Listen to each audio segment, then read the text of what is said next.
सभी दर्शकों को मेरा नमस्कार। साथियों, आप देख रहे हैं हमारा YouTube channel life is conflict, जीवन एक संघर्ष।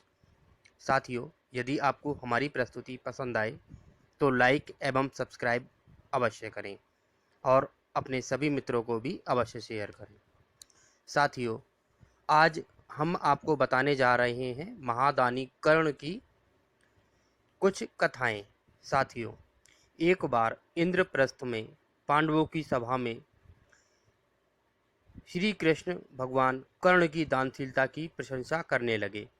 अर्जुन को यह अच्छा नहीं लगा। उन्होंने कहा, हे ऋषिकेश, धर्मराज की दानशीलता में कहाँ त्रुटि है जो उनकी उपस्थिति में आप कर्ण की प्रशंसा कर रहे हैं। इस तथ्य को तुम स्वयं समय पर समझ लोगे। यह कहकर उस समय भगवान श्री कृष्ण ने बात को टाल दिया।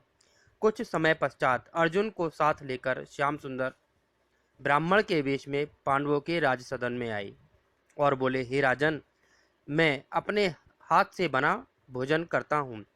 भोजन में केवल चंदन की लकड़ी से बनाता हूँ और वह काष्ठ तनिक भी भीगा नहीं होना चाहिए। उस समय खूब वर्षा हो रही थी। युधिष्ठिर ने राजभवन में पता लगा लिया, किंतु सूखा चंदन कहीं नहीं मिला। सेवक नगर में गए, किंतु संयोग ऐसा कि जिसके पास भी चंदन मिला वह सब भीगा हुआ। धर्मराज को बड़ा दुख हुआ, किंतु उपाय कुछ भी ना था। उसी वेश में वहां से सीधे श्री कृष्ण अर्जुन कर्ण की राजधानी पहुंचे और वही बात कर्ण से कही। कर्ण के राजसदन में भी सूखा चंदन नहीं था और नगर में भी नहीं मिला। लेकिन कर्ण ने सेवकों से नगर में चंदन न मिलने की बात सुनते ही धनुष पर बाण चढ़ाया और राजसदन के मूल्यवान कलांकित द्वार चंदन के थे। अनेक पलंग चंदन के पाए के थे। कई दूसरे उपकरण चंदन के बने थे। क्षण भर में बाणों से कर्ण ने उन सबको चीर कर एकत्र करवा दिया और बोला, प्रभु, आप भोजन बनाएं। प्रभु श्री कृष्ण आतिथ्य प्रेम के भूखे यह मौका कैसे छोड़ देते। वहां से तृप्त होकर श्री कृष्ण जब बाहर आए तब अर्जुन से बोले, हे पार्थ, तुम्हारे राज सदन में भी द्वारादि चंदन के ही हैं। उन्हें देने में पांडव कृपण भी नहीं, किंतु दान धर्म में जिसके प्राण बसते हैं उसी को समय पर स्मरण आता है कि पदार्थ कहाँ से और कैसे लाकर दे दिया जाए। आज दानशीलता का सूर्य अस्त हो रहा है। जिस दिन कर्ण युद्ध भूमि में गिरे, सायंकाल शिविर में लौटकर श्री कृष्ण खिन्न मुख होकर बैठ गए। अर्जुन ने कहा, आप उदास हो, इतनी महानता क्या कर्ण में है? अर्जुन ने पूछा। चलो उस महाप्राण के अंतिम दर्शन कराएं, तुम दूर से ही देखते रहना। श्री कृष्ण उठे। उन्होंने वृद्ध ब्राह्मण का रूप बनाया। रक्त से कीचड़ बनी सबों से पटी छिन्न भिन्न अस्त्र शस्त्रों से पूर्ण युद्ध भूमि में रात्रि काल में श्रृगाल आदि घूम रहे थे। ऐसी भूमि में मरणासन कर्ण पड़े थे। महादानी कर्ण को पुकारा।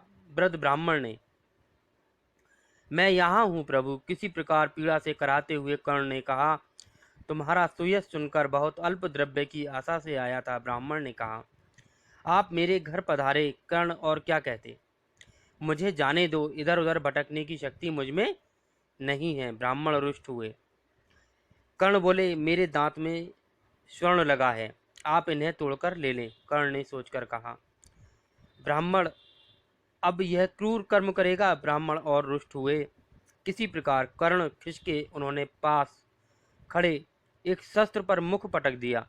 शस्त्र से टूटे दांतों का स्वर्ण निकाला, किंतु रक्त सनाभ स्वर्ण ब्राह्मण कैसे लें? धनुष भी चढ़ाने की शक्ति कर्ण में नहीं थी।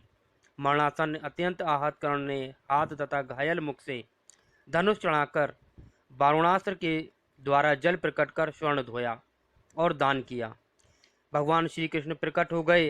अंतिम समय कर्ण को दर्शन देकर भगवान श्री कृष्ण ने उसकी अंतिम इच्छा पूछी। तब कर्ण ने कहा, बोले, हे प्रभु, मेरी चिता वहां जलाना जहां किसी की भी चिता ना जली हो। भगवान अंतर्यामी थे। उन्होंने अपनी योग माया के द्वारा देखा तो कहीं भी इस सृष्टि में ऐसा स्थान नहीं था जहां किसी की चिता या अर्थी ना सजी हो। तब भगवान श्री कृष्ण ने अपने हाथ पर कर्ण की चिता सजाई और इस प्रकार उनके दुर्लभ दर्शन पाकर और उनके हाथ पर कर्ण ने देह त्याग किया। तो साथियों, यदि आपको मेरी ये प्रस्तुति पसंद आई हो तो लाइक एवं सब्सक्राइब अवश्य करें और अपने सभी मित्रों को अवश्य शेयर करें।